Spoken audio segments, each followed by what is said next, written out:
ជំរាបសួរនាងខ្ញុំយមសុទេរីនាងខ្ញុំជាសមាជិកនៃសមាគមកែរិនារីកម្ពុជាថ្ងៃនេះមានកិត្តិយសបានទៅជែកជាមួយ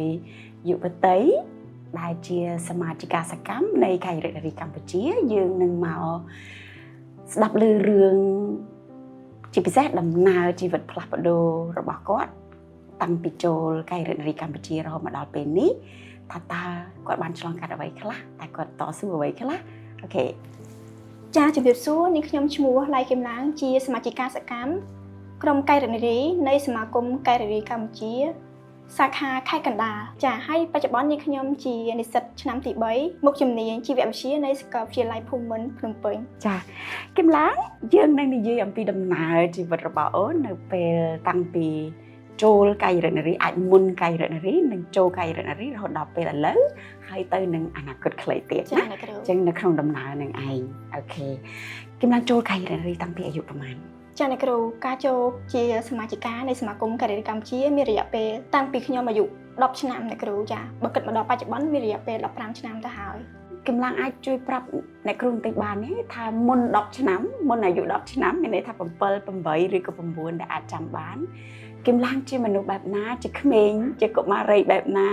បន្ទាប់មកពេលចាប់ផ្ដើមចូលកែរិនារីមកគឹមឡាងខ្លាយជាកុមារីបែបណាឥឡូវនេះគឹមឡាងខ្លាយជាយុវតីបែបណាចាអ្នកគ្រូកាលពីអាយុ7ទៅ8ឆ្នាំក៏ដូចជាកុមារីក៏ដូចជាក្មេងៗទូទៅដែរចាគឺចូលចិត្តលេងច្រើនភាគច្រើនគឺចូលចិត្តរៀនសូត្រទេ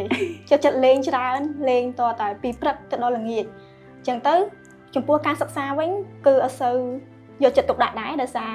ជាក្មេងរពឹសចូលចិត្តលេងច្រើនព្រោះដោយសារមានមិត្តភ័ក្តិនៅក្នុងភូមិច្រើនដែរអ្នកគ្រូប៉ុន្តែខ្ញុំមើលឃើញខ្លួនឯងផ្លាស់ប្ដូរច្រើនក្រោយពីបានចូលជាសមាជិកនៃសមាគមកែរិនារីកម្ពុជាមកចាប់ពីពេលនោះគឺ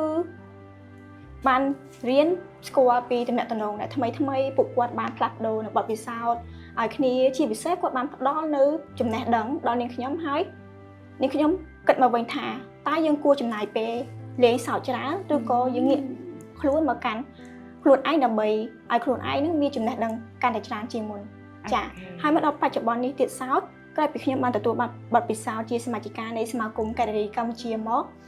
នេះខ្ញុំមើលខ្លួនឯងថាគឺបានផ្លាស់ប្ដូរច្រើនបន្ថែមទៀតចា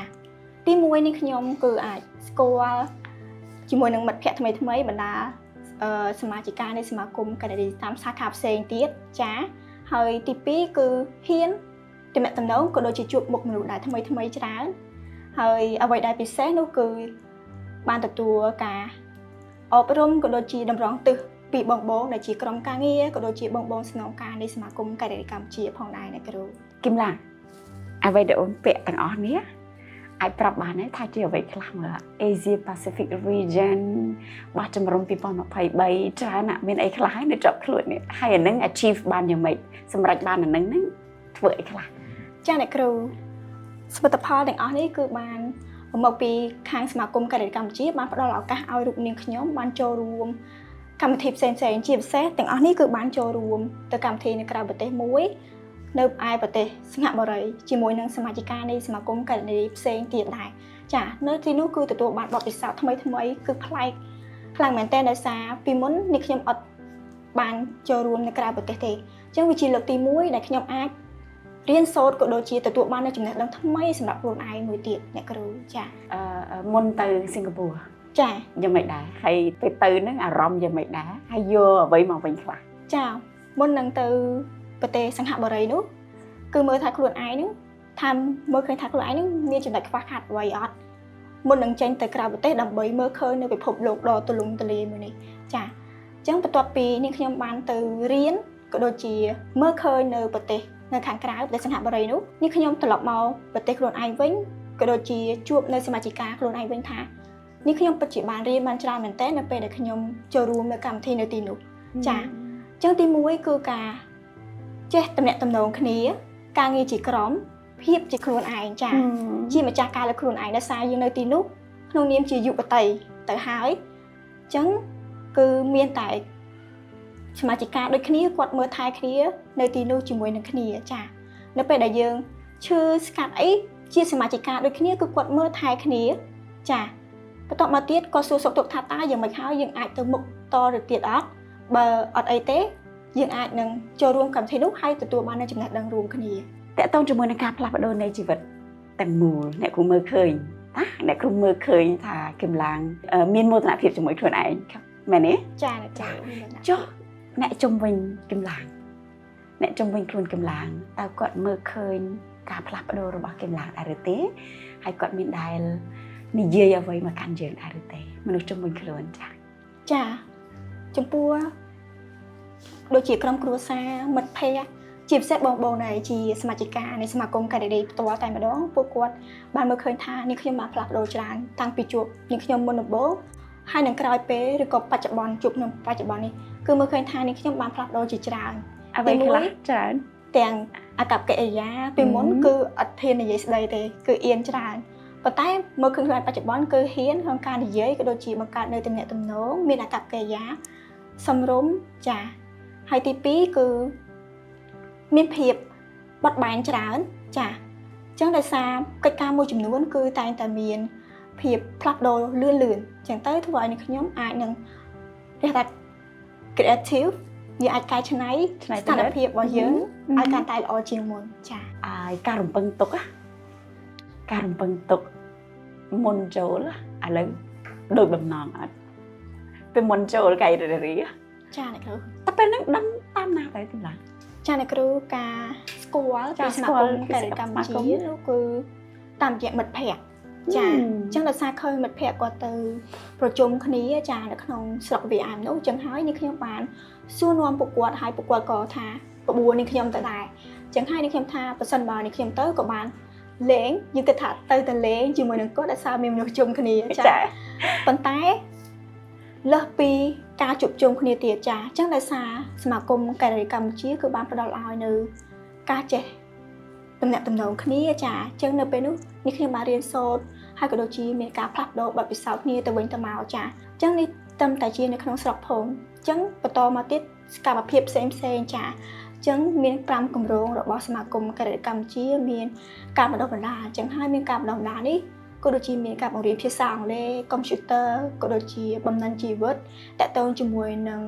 ផ្នែកហិរញ្ញវត្ថុចាអញ្ចឹងហើយមួយទៀតគឺមានសិល្បៈហត្ថកម្មហើយនិងប្រពៃណីចាអញ្ចឹងដោយសារសកម្មភាពមួយនេះគឺឆ្លុះបញ្ចាំងទៅលើវប្បធម៌របស់ខ្មែររបស់យើងចាអញ្ចឹងទៅលើថ្ងៃពិធីបុណ្យចូលឆ្នាំខ្មែរទៅលើពិធីបុណ្យភ្ជុំបិណ្ឌឲ្យសមាគមក៏ដូចជាកុមារីយុវតីស្គាល់ពីអត្តសញ្ញាណរបស់ខ្មែររបស់យើងចាហើយសកម្មភាពបន្តទៀតគឺអប់រំសុខភាពនិងសុវត្ថិភាពចាអញ្ចឹងអប់រំឲ្យកុមារីនិងយុវតីរបស់យើងយល់ដឹងពីសុខភាពរបស់ខ្លួនឯងចេះការពារជៀសវាងពីជំងឺផ្សេងចាបន្តទៀតគឺការថែរក្សាបរិស្ថានដូចនេះខ្ញុំលើកឡើងចាអញ្ចឹងឲ្យកុមារីនិងយុវតីចូលរួមថែរក្សាបរិស្ថានរបស់យើងក្នុងការរស់នៅស្អាតចាហើយបន្តទៀតគឺការចូលរួមសកម្មភាពផ្សេងចាអញ្ចឹងដូចជាមានការចូលរួមទៅទស្សនកិច្ចទៅលើបុណ្យជាតិធំចាហើយអ្វីកាន់តែជាពិសេសគឺការចូលរួមបោះជំរំប្រចាំឆ្នាំរបស់សមាគមការិយាកម្ពុជាផ្ទាល់តែម្ដងហើយយើងរៀនច័ន្ទគៀពុទ្ធផុសសុកសៅរ៍ចាអញ្ចឹងកម្មវិធីដែលចូលរួមជាមួយកាយរិទ្ធមានតែថ្ងៃសៅរ៍ទេមែនទេចាកាយរិទ្ធកម្ពុជាយើងសៅរ៍អាទិត្យចាសៅរ៍និងអាទិត្យចាហត់ទេគឹមឡាចាប្រសិនបើនេះខ្ញុំប្រាប់ថានេះខ្ញុំបានចូលរួមសកម្មភាពច្រើននេះហើយជាអាចនឹងប៉ះពាល់ទៅដល់ការសិក្សាហើយប៉ុន្តែនេះខ្ញុំបានបែងចែកហើយណាមួយសមាគមការិយាកម្ពុជាតែងតែយកចិត្តទុកដាក់ហើយនឹងតាមដានខ្លាំងមែនតែនទៅលើសកម្មភាពដែលយើងរៀនសូត្រចាអញ្ចឹងហើយពួកគាត់គឺអត់ឲ្យប៉ះពាល់ទៅដល់ម៉ោងរៀនរបស់កុមារីនិងយុវតីរបស់យើងទេអញ្ចឹងភាគច្រើនគាត់ធ្វើឡើងនៅថ្ងៃដែលឈប់សម្រាកក៏ដូចជាថ្ងៃចុងសប្តាហ៍អញ្ចឹងហើយយុវតីហើយនិងកុមារីរបស់យើងគឺអាចចំណាយពេលទៅលើរៀនសូត្របន្ថែមនៅថ្ងៃចុងសប្តាហ៍របស់គាត់អញ្ចឹងឲ្យគាត់ចំណាយពេលវេលាទៅលេងទៅលើរឿងដែលมันមានប្រយោជន៍សម្រាប់គាត់អញ្ចឹងឲ្យគាត់ងាកខ្លួនមកកាន់សមាគមការិយាកម្ពុជាដើម្បីទទួលបានបទពិសោធន៍និងចំណេះដឹងថ្មីបន្ថែមចា៎តើនៅក្នុងសកម្មភាពទាំងអស់ដែលកំឡុងចូលរួម15ឆ្នាំជាមួយសមាគមយើងអត់តិចទេចា៎គ្រូនៅក្នុងចន្លោះពេលទាំងអស់នេះតើមានសកម្មភាពពិសេសជាក់លាក់ណាមួយដែលកំឡុងស្រឡាញ់ពេញចិត្តជាងគេចា៎គ្រូចំពោះសកម្មភាពរបស់សមាគមការិយាកម្ពុជាគឺយើងមានគម្រោងទាំង5ប៉ុន្តែចំពោះ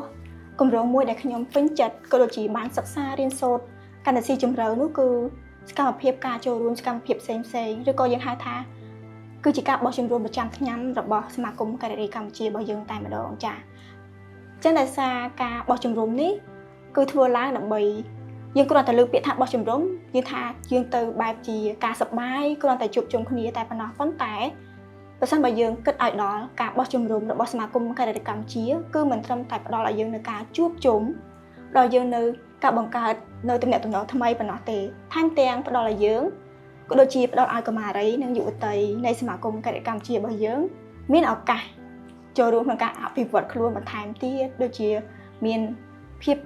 បង្រៀនទៅភាពជាអ្នកដឹកនាំឲ្យគាត់ចាដោយសារយើងបានជ្រើសរើសជាប្រធានក្រុមដើម្បីដឹកនាំកុមារីនិងយុវតីបន្ថែមទៀតចាហើយបន្តពីលើនោះផងដែរក៏មានបងក្រុមការងារក៏ដូចជាលោកគ្រូអ្នកគ្រូតែងតែបង្ហាត់បង្រៀនទៅលើការងារមួយរបស់ក្រុមការងារការបោះជំរំចាហើយមួយផ្សេងទៀតយើងហៅថាជាជំនាញទុនមួយសម្រាប់គាត់ក៏ដូចជាការនិយាយស្ដីរបស់គាត់របៀបទំនាក់ទំនងរបៀបធ្វើការជាក្រុមចាហើយអ្វីដែលកាន់ពិសេសនោះគឺភាពជាម្ចាស់ការលើខ្លួនឯងចាដោយសារការបោះជំរំនេះគឺយើងទៅក្នុងនាមជាយុវតីក៏ដូចជាកុមារីអញ្ចឹងយើងទៅតែម្នាក់ឯងមិនមានអាណាព្យាបាលទៅតាមទេប៉ុន្តែយើងគ្រាន់តែមានមិត្តភ័ក្តិដែលជាអ្នកនៅជាសាខាជាមួយគ្នាចាអូនមើលឃើញអ្វីខ្លះជាគំរូភាពជាអ្នកដឹកនាំណានៅពេលនិយាយពីភាពជាអ្នកដឹកនាំអូនបានរៀនភាពជាអ្នកដឹកនាំតែរៀននឹងរៀនដោយរបៀបណាពីបោះជំរំហ្នឹងចាដោយសារការរៀនរបស់នេះខ្ញុំគឺសង្កេតទៅលើបងដែលជាថ្នាក់ដឹកនាំរបស់សមាគមកីឡាកម្ពុជាជាពិសេសបងស្រីលោកជំទាវបណ្ឌិតពេជ្រច័ន្ទនេះហ៊ុនម៉ាណែតប៉ុន្តែនេះខ្ញុំសូមហៅគាត់ថាជាបងស្រីចាអញ្ចឹងបងស្រីគឺជាគំរូភាពរបស់នាងខ្ញុំចាក្នុងការបង្កើតនៅជំរំឬក៏សកម្មភាពផ្សេងៗរបស់សមាគមកីឡាកម្ពុជាបងស្រីតែងតែយកចិត្តទុកដាក់ទៅលើជំហាននីមួយៗថាតើមុននឹងពេលចាប់ផ្ដើមឬក៏បញ្ចប់នោះគឺមានលទ្ធផលបែបណាឬក៏បានផ្ដល់អ្វីទៅដល់កុមារីក៏ដូចជាយុវតីកម្ពុជារបស់យើងថាតើគាត់អាចទទួលបាននូវចំណេះដឹងក៏ដូចជាបទពិសោធន៍ថ្មីៗសម្រាប់គាត់ដែរឬទេចាក្រៅតាមពីជំរំមានការបណ្ដុះបណ្ដាលណាមួយដែលបានឆ្លងកាត់ជាមួយកៃរិទ្ធនារីកម្ពុជាដែលជាការអប់រំជាការបណ្ដុះបណ្ដាលមួយដែលមានតម្លៃខ្លាំងបំផុតសម្រាប់បងណាចាការបណ្ដុះបណ្ដាលក្នុងគម្រោងសកម្មភាពការថែរក្សាបរិស្ថានចាអញ្ចឹងដោយសារខាងសមាគមកីឡាកម្ពុជាបានផ្ដល់ឱកាសឲ្យរូបនាងខ្ញុំជាអ្នកផ្ដួចផ្ដើមក៏ដូចជារៀបចំនៅគម្រោងក្រោមប្រធានបទថាការគ្រប់គ្រងសំណល់រឹងចាក៏ដូចជាការកាត់បន្ថយថង់ប្លាស្ទិកហើយនេះខ្ញុំបានលើកគម្រោងនោះមកធ្វើនៅស្រុក VM ផ្ទាល់តែម្ដងចាជាស្រុកកំណើតរបស់ខ្ញុំអញ្ចឹងហើយក្នុងការរៀបចំកម្មវិធីនេះផ្ទាល់តែម្ដងនាងខ្ញុំបានប្រឹក្សាជាមួយនឹងបងក្រុមការងារសមាគមកីឡាកម្ពុជាហើយនាងខ្ញុំបានមករៀបចំនៅស្រុក VM នោះអញ្ចឹងមានន័យថាការរៀបចំនេះបានចូលរួមដោយកុមារីយុវតីនៃសមាគមកីឡាកម្ពុជារួមទាំងអាណាព្យាបាលរបស់គាត់ផងដែរចាអញ្ចឹងនៅទីនោះនាងខ្ញុំបានប្រាប់គាត់ថាការគ្រប់គ្រងសំណល់រឹងនេះបើសិនបើយើងគ្រប់គ្រងបានផ្លូវត្រូវគឺយើងនឹងមានសុវត្ថិភាពក្នុងការរស់នៅចាចុះបើសិនបើយើងបោះចោលទៅលើបរិស្ថានរបស់យើងថាតើនឹងមានការបំពុលអីនៅថ្ងៃមុខឲ្យគាត់វិញ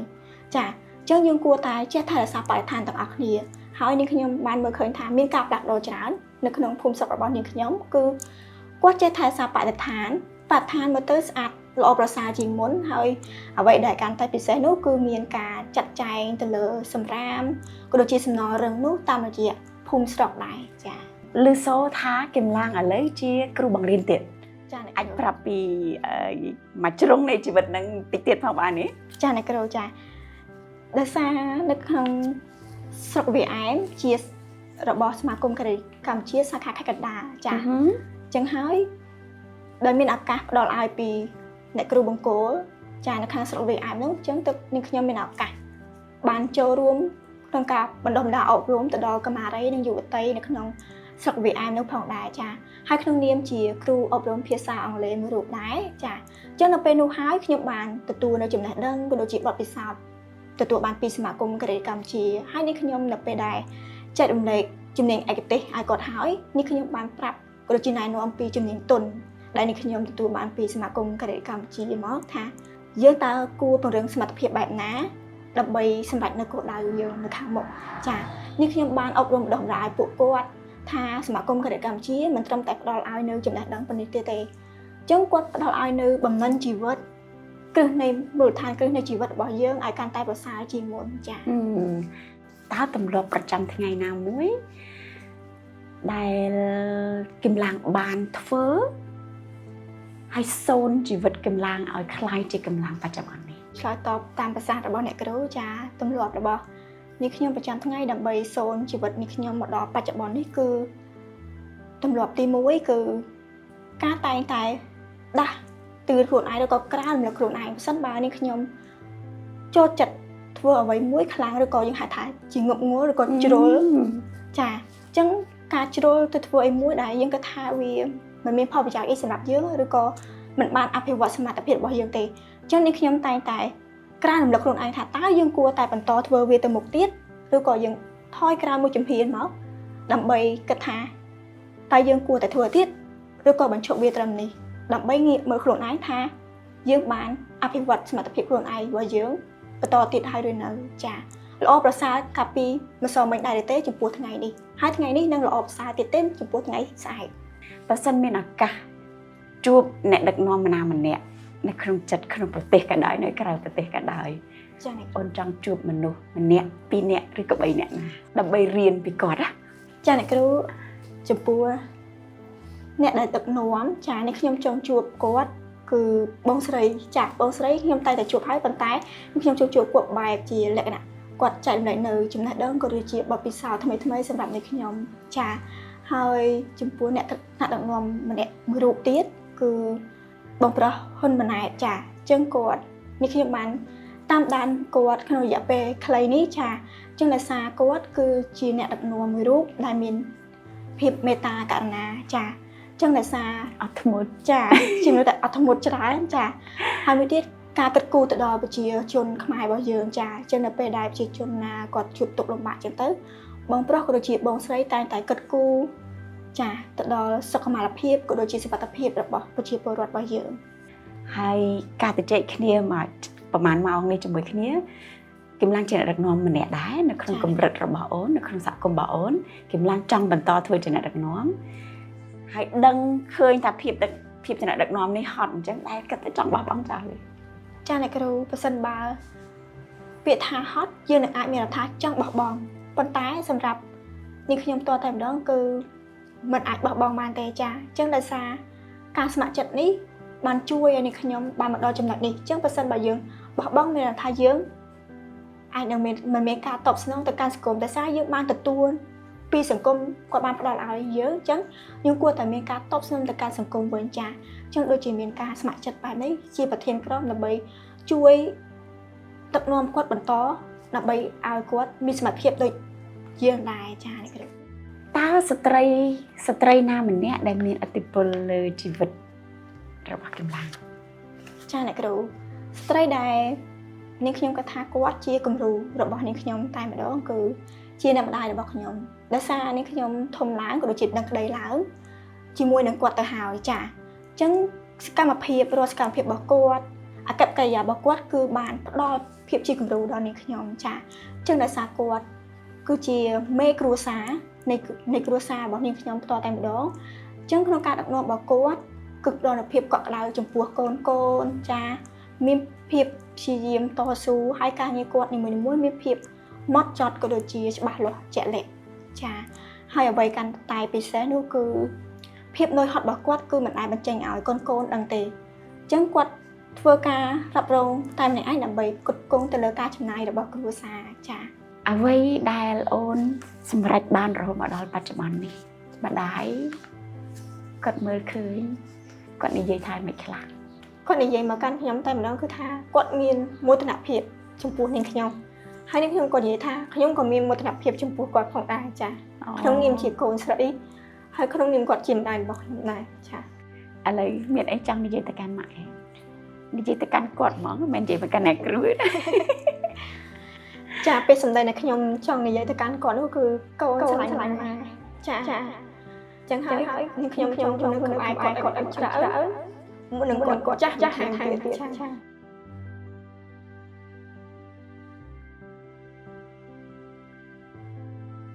អរគុណ